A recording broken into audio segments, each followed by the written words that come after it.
Hello everyone, welcome to a new video. I hope you had a great day. Today we are looking at some new malicious compliance stories. I hope you enjoy them. The first story is called Doc My Pay When You Are Late. This happened about 9 years ago at one of my first jobs. I was working in sales over the phone. And they had this odd policy of docking your pay 15 minutes if you are even 2 minutes late. Just for context, at this job we took credit card details and the like, and we had a strict security policy. We couldn't be alone when working, there would at least have to be 2 people at any time. But there were rarely only 2 people on, so it was never really a problem. One day I had to come in earlier than usual at about 9 AM. I walk in about 10 minutes early to go to my desk. No one else is in yet, I'm the first in, so I put my bag down, turn on my computer, go to the kitchen, make a coffee, bring it back and go to the toilet. I walk out to my desk at about 9:02. When I get to my desk, I see my team leader has just walked in and is visibly sweating from being outside. Australian summer, it's difficult not to. And he still got his backpack on. He then says, "You're late, I'm docking you 15 minutes. Obviously, I'm immediately triggered and say I was there before him, I just went to the toilet. My bag is right there in front of you, on my desk, with my coffee." Fair enough if he was sitting at his computer ready to rock and roll, but he has just walked into the office. He ignored what I said and said, "Doesn't matter, you're late." So I'm mad, not because of the 15 minutes, but purely because this jerk literally just walked in and is saying I am late. So being at work and not wanting to voice my actual thoughts and lose my job, I say, "Fine, I'll see you in 15 minutes then." And I walk off to leave the office. At this point he realizes he can't even work now because of company policy. He then says, "No, you have to wait the 15 minutes here at your desk." At this point I was beyond being nice. I turned and said, "Are you gonna make me?" I didn't wait for an answer and continued off. When I came back 15 minutes later, my team leader was sitting there with his manager, the general manager. He had obviously only told half the story because of the reception I got. What seems to be the problem?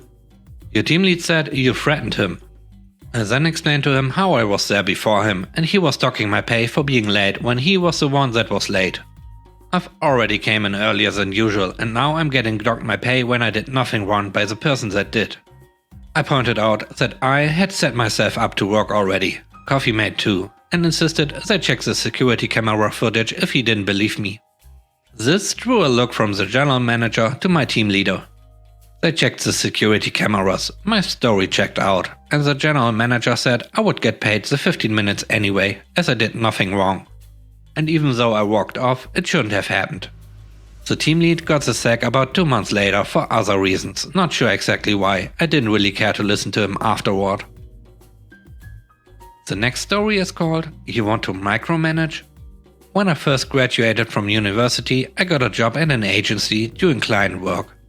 Specifically, I worked on a multi-year, multi-million pound contract with massive amounts of data, lots of deadlines and plenty of pressure. Early on in the job, I started having some health issues and had to have a few regular appointments. On those days, I had to work from home and my line manager signed it off and I always met my deadlines. But my project manager would call me up every couple of hours under the guise of having a question about the project. He knew the answers, he'd been on the project for a decade.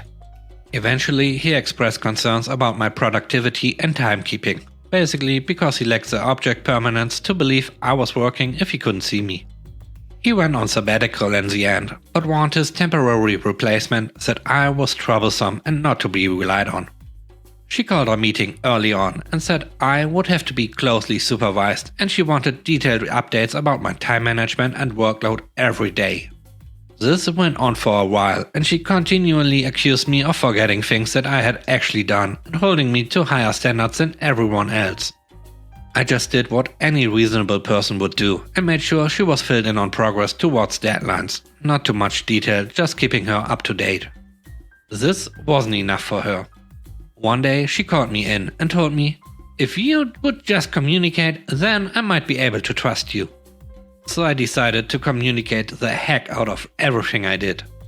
I started keeping an extremely detailed to-do list with color coding and priority scores and called her every day to catch up about my work for the day.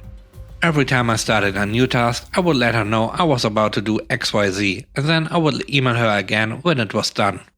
We had to keep timesheets that charged time to different client projects. My time as a junior was worth a certain amount to the company, and any time I spent on project-related work was charged at an hourly rate. But admin work was not chargeable to a particular client and came from a central company fund. In the midst of all this, I asked my project manager whether I should just list this work as admin or whether it was chargeable. Typically, managing to-do lists and calendars was considered admin. She said it was disrespectful of me to consider working with her as admin and that I should charge it to the project. The catch is, all this was taking me hours. A couple of weeks down the line, she called me up while I was working at home. She begged me to stop because it was costing the project too much money and performance on profit targets had tanked. That, and it was costing too much of her own time to keep up with my compliance with her micromanagement. I resigned pretty quickly after that and reported her for workplace bullying right before I left. The last I heard was that she had to go on additional management training and received a warning from HR. I hope you enjoyed today's video so far. If you like the video, don't forget to press the like button. It really helps the channel to grow. And now, on to the next story. The third story is called I Have to Do Your Work? So this happened several years ago at a company that I worked for. I was hired into a position there and worked for a woman we shall call Carol.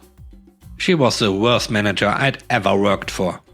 She really knew very little about the department, couldn't figure out how to read or generate reports to show our department statistics, and was way more concerned with being everyone's friends than their boss. I was very good at the administrative side of things. And although it wasn't my job, she eventually got me to start writing her reports for her. She would present them at the weekly management meeting with all the department heads. I would also create and evaluate new sales campaigns, even conducting interviews and writing up employees who got in trouble. Basically, I started doing her job for her. And all the while, she promised me that there would be a new opening soon in a higher position. And that all the extra work I was doing would be how she would justify to the higher-ups that I should get it.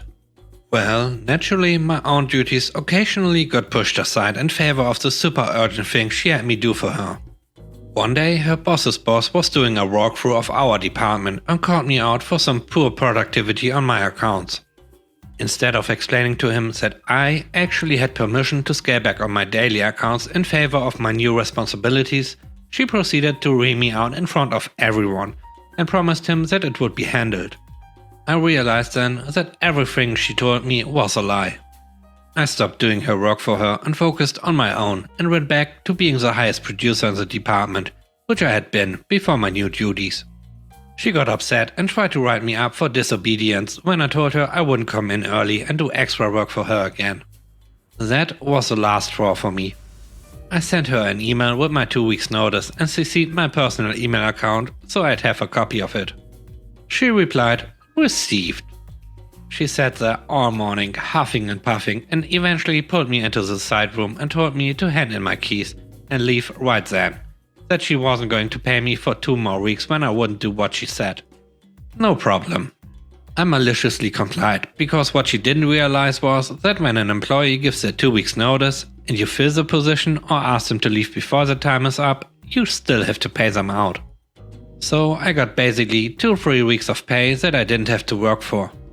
The general manager of the company was on vacation that week, and when he got back, he was mad that the highest producer was gone. He asked her what happened, and she lied about what had happened and said I was grossly insubordinate and that's why I had to leave that day. Unfortunately, over the next 6 months the department went downhill so badly that her job was on the line. She reached out to me to see if I would come back and help her fix it. I said I would if she apologized, gave me a raise and some other perks. She agreed, but when she went to HR to get the contract written up, the GM blocked it and said they would never rehire someone who was let go for being grossly insubordinate. She couldn't admit the truth, so I didn't return. Last I heard, she was fired shortly after. The last story is called Thanks for the Paid Leave. This happened only a month ago, so the memory of the incident is fresh. I got accepted into college and had to quit my job of 2 years.